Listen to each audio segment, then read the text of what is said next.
Që thoni ju, sot jam një nga qytetet më të bukura të Shqipërisë, më të pastra dhe njerëzit më fantastik që ka Shqipëria jonë e bukur.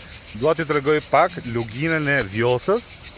Ja t'ju tregoj 2 sekonda tabelën që thot lugina e Vjosës. Buron nga malet e Pindit thot.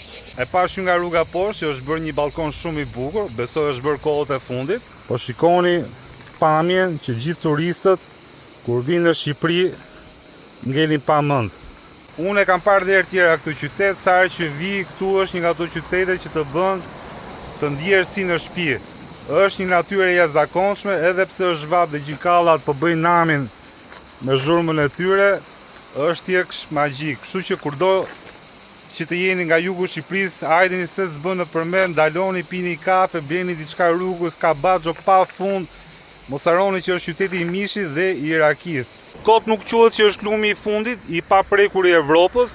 Dihet që Evropa i ka prishur të gjithë lumendet e saj. Edhe në Shqipëri u bë një debat shumë i madh publik vite më parë, nëse duhet ta mbrojmë këtë lum apo do të bëjmë diga dhe hidrocentrale. Kështu që qeveria shqiptare mori një vendim shumë guximshëm ato vite për ta mbrojtur këtë lum, edhe pse e dinte që do kishte një pavarësi energjetike për 100 vite të ardhshme.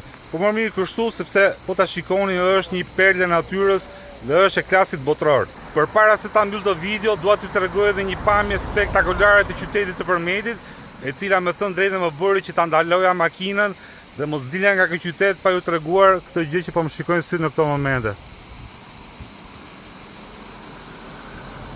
Shikoni çfarë lumi, shikoni. E bëra edhe një xhiro në qytet, qyteti ishte me të vërtetë super i pastër, super i qëndisur, me njerëz të qetë, shumë ikpritës, të qeshur.